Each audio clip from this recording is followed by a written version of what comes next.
Warning: this stream is rated for mature audiences. Viewer discretion is advised.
Well, ladies and gentlemen, welcome to the AwandaNet DomesticShelters.org theater. My name is Scotty. This yahoo in the back is I don't know. He's a hobo that just wandered in off of the street, but he's going to be back there picking his nose for a while. Anyway, welcome. Let me do this real quick here for anybody that's in the chat. Our sponsor this month, WandaNet, is requesting that you check out domesticshelters.org and search for your local shelter. Any little bit helps. Most of these local shelters are, they basically post wish lists on their website, or you can always call in and ask them or email what it is that they need in their shelter in particular. Usually, a lot of toiletries are always welcome, and this is because victims of domestic abuse typically will escape their abuser and make it to a domestic violence shelter with nothing more than the clothes on their back. And in order to start over their lives, they really need help with, just the basics of life, including clothing, socks, toiletries, and towels, things of those nature. So, once again, if you are willing to help and able, any little bit counts, please go to domesticshelters.org and search for your local domestic violence shelter. And our sponsor, WandaNet, would greatly appreciate it. So, Phantom of the Opera tonight, the original with Lon Chaney as the Phantom, most well known for the grotesque, ghastly, self devised makeup that Lon Chaney created for the disfigured character of the Phantom. And what's really interesting about this is it's based on Gaston Leroux's 1910 novel Le Fantôme de l'Opéra, and the novel itself. If you've ever read, obviously you would have to read French to be able to read the original, but even the English version, Phantom of the Opera was presented as a love story above all else, and that's part of the reason why I selected it for tonight's show. As we're approaching Valentine's Day, uh, let's take Valentine's Day back a little bit from the commercialism aspect of it, and let's just maybe talk a little bit about love and all that. And in fact, next week, the movie I'm showing is the original Don Juan from 1926. So we're going to have two silent films in a row, both with a little bit of a love theme. However, The Phantom of the Opera, starring Lon Chaney, was created as a horror flick. And they really wanted to focus on the grotesque nature of the Phantom and how he was presented as this thing that frightened his own love interest nearly to death, and what that cost him over the course of the entire storyline. So we're going to get right into it. Here it is, The Phantom of the Opera from 1925. And as I said before, this is not the original version. This is a redone version, which is colorized. The color has been enhanced and redone, and graphically, it's much better than the original. It's not grainy or poppy. I wanted this version in particular because I wanted you to see exactly what great cinematography was done on the part of capturing the figure of the Phantom. And there's Cordial Snail in the audience. Welcome. Here we go, Phantom of the Opera.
Au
All right, that's the end of the first part there. And sorry if you hear some noise in the background. My brother is working on some stuff. Anyway, so yeah, that first part is a doozy. Just to recap on the storyline thus far, we basically had two new managers purchasing the Paris Opera House. And it coincides with the opening of a brand new season in which they're going to be showing Faust. And the main part of like the love story, as you can tell, the Phantom has some kind of vested interest in not only the career of, but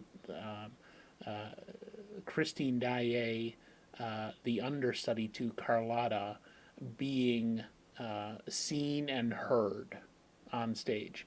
So on the one night when the Phantom was saying, "Well, this is where Christine Daae is going to perform," and you saw Carlotta's mom storm into the manager's office saying, "No, no, no, she's Carlotta's going to be performing," and suddenly Carlotta fell ill that night, and Christine Daae had to step in as her understudy to perform the role. So that all culminated then with what you saw there, which is she is singing to bring the chandelier down, and it turned into this huge thing. Now, uh, this is where I want to say that I didn't read the novel until many years later. My first experience with Phantom of the Opera was our family going to New York to see the Broadway musical by Andrew Lloyd Webber at the Pantages or Fantages Theater in no, that was in Toronto. We saw it at a theater in New York, and it was fabulous production. I mean, hands down. And when we went to see that, I think it was Pantages. I think it was, I want to say, late 90s because it was before I graduated high school. And all I can remember is that chandelier scene. They had this theater outfitted so that the massive hanging chandelier right above the seating actually came down and crashed into the stage on top of Christine. And they must have had like a drop box in the middle of the stage where she just fell through the floor when the chandelier did that. But it was just a fantastic production. So you can see in this version they actually had the chandelier fall into the audience. And if I recall correctly, in the novel, they talked a little bit about a few people in the audience dying because of that. And yeah, it was just in a really interesting way, I think, for Gaston Leroux to notch up the dramatic level of the storyline, to have that as part of the mystery and the awe and the fear inspiring dynamic of the Phantom. This is all because of the Phantom being the ghost that haunts the Paris Opera House. So as we come back for part two, you're going to see now the relationship, this strange dynamic between Christine Daae and the Phantom start to develop. Meanwhile, her man in waiting, shall we say, that is the Vicomte de Chagny, is trying to retain his grasp on her and pull her back from this spellbound nature that the Phantom has over her. So we're going to take a short commercial break and come back for part two. Stay tuned.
Okay, so that's the end of part two there. So just a quick recap. We had the Phantom abducting Christine after the chandelier fell. He takes her down to his lair, where he, basically just wants to take ownership of her. But I think it's important to differentiate that what the Phantom was doing was you have to understand, like, we're talking back in the 20s this was made. They were trying to play up this relationship in the context of how society viewed marriage at that time. Like, you saw, I mean, even though it was kind of hammed up, like her reactions to him, that very much was like a type of rendition of like how women were expected to act in society. Like, you see a mouse and, oh my god, I gotta jump up on a chair, and you know, fear and whatever else, and the daintiness, and all of that other stuff that went with it. And so that's what they were trying to portray there. That type of relationship that a man and a woman were technically supposed to have back in that day. So it wasn't so much like he was trying to, like, definitely be her master as in a slave owner. It was more along the lines of, I'm the main guy in your life. That's the way it's going to be, because otherwise, just none of you are going to survive. I have to have you or else. And yeah, they really were trying to play up, like, how, in a way, how demented he was, not as an abuser necessarily, but as someone who had spent his life, and this was part of the storyline in the novel, that they did do some scenes where they were giving some backstory on the Phantom, whose real name is Eric, and he served as a conjurer and executioner in the court of a depraved sultana in Persia. And falling from the sultana's favor, Eric was condemned to be eaten alive by ants, but he was rescued by the Persian. What is that? The Sultana's chief of police, who basically defied her, and that became Ledoux in the final the version of this film, but not before the ants had consumed most of his face. And that differentiates in a lot of the other renditions of the story, where he had acid thrown upon his face, and that burned him out. So that backstory was kind of cut from the movie because of budgetary concerns after all was said and done. But in essence, the the storyline was that he was basically going insane from lack of social exposure, from the issues, the mental issues caused by this disfigurement that would never again allow him to have a normal relationship. Those sorts of things is what was built into why he was acting that way towards Christine. So I just wanted to highlight some of that. And one more note on the production. The director of this was a man named Rupert Julian. And apparently, Lon Chaney was a little bit of an egotist back at that point, because he had starred in quite a few good, really good, high paying movies at the time. And Lon Chaney and Rupert Julian became at severe odds, to the point at which they still had like a month and a half to 2 months worth of shooting left in the schedule.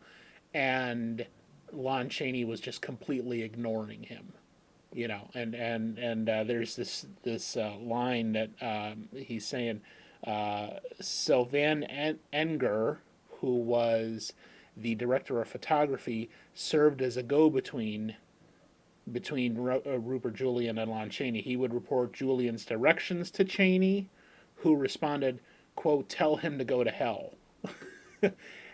So Van Enger said, and this was in an article that was written several years later, that Lon just basically did whatever he wanted on set. So that concept of how the Phantom, his character was developed and created and then presented on screen was entirely, almost entirely, Lon Chaney's development there.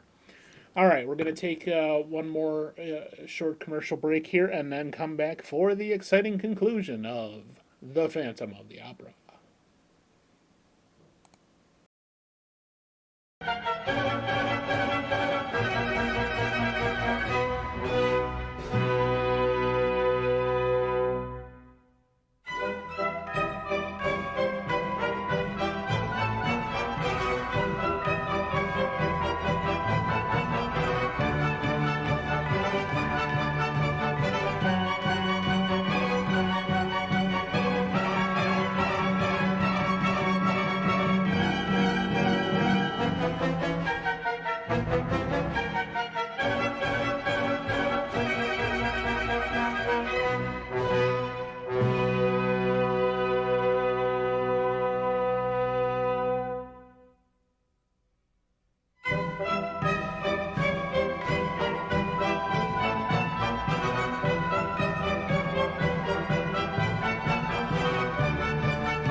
Alrighty, so there you have it.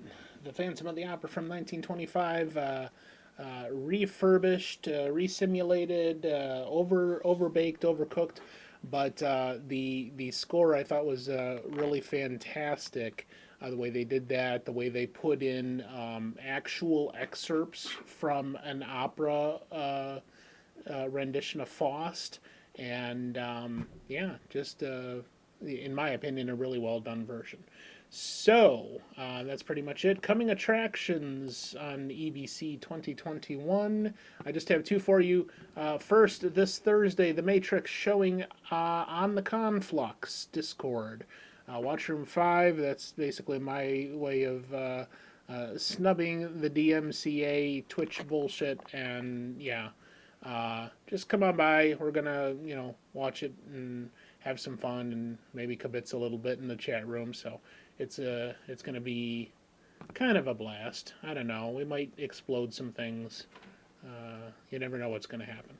And then Arcade, our next episode, uh, the seventh episode in the first season. Star Road Game Cafe, some yahoo, some hobo that we're just gonna like dragging off of the street and make him look like my brother, and he's gonna be presenting Final Fantasy VII, which leads me to believe that maybe we should have done Final Fantasies 1 through 6 before that. But there are so many freaking Final Fantasy games that I don't think the numbers really matter whatsoever. They just say, hey, we're going to come out with a new Final Fantasy game, and we're going to call this one number 7, and yeah, nobody really gives a shit. So anyway, that's probably going to be 5 p.m. Eastern Standard Time. We got to double check on that, but that's more than likely when it's going to be. Sunday here on the EBC channel.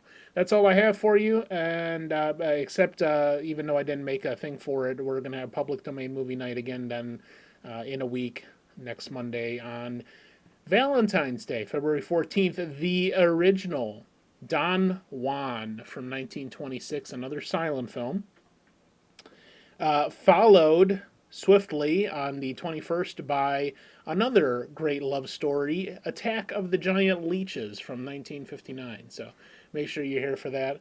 And then we're going to be taking it easy a little bit on the EBC channel. There's going to be a little less programs for a good 2-3 weeks. At least we're going to try to do the public domain movie night once a month or once a week on Monday night, if all else fails. But we're going to take a little bit of a break, and relax a little bit. We were kind of harried putting all the stuff together for the Threat of They that premiered last night, and a lot of last minute stuff that all needed to be touched up, and a lot of work and getting everything going, and plus the weather and COVID and all this other bullshit coming in. So we're gonna take a little bit of a break, but at least public domain movie night should be every Monday night for the next couple of weeks. That's about it. Unless anybody has a different suggestion, we're going to raid the Gaming Avengers, they are playing Skyward Sword. Avengers with a Z.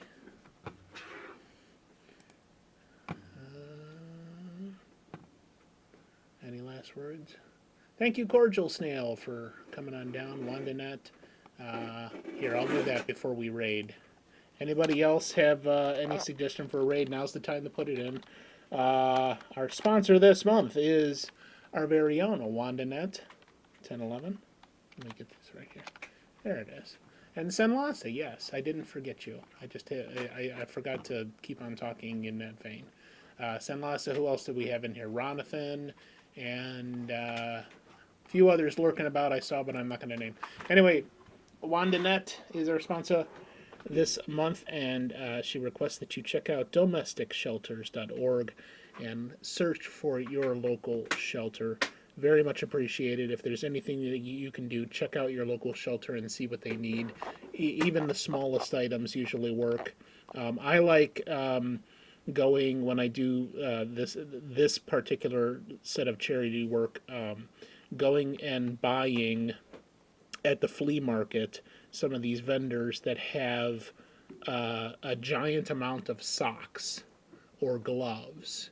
Because usually socks you can get for $1 a pair or less. Sometimes I can get 12 pairs for $10 at the flea market, and yeah, and I'll just buy a whole bunch of them and take them up to a shelter. So socks, especially in the winter, socks, gloves, hats, beanies.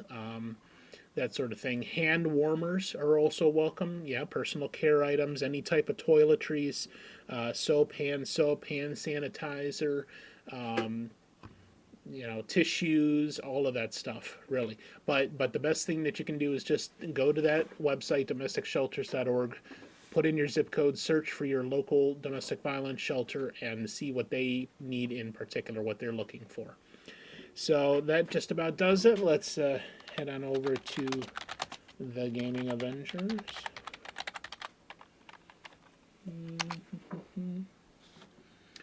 And get your emotes out in the chat. Torking Kermits, Ben Steins, Exploding Chickens that Sunlasa gave to Angledoom. Whatever you like, anyway. And thank you very much for joining me. We'll see you Thursday, if you're going to stop by the Conflux. Otherwise, we'll probably see you then on Sunday for Arcade. Thank you, and good night.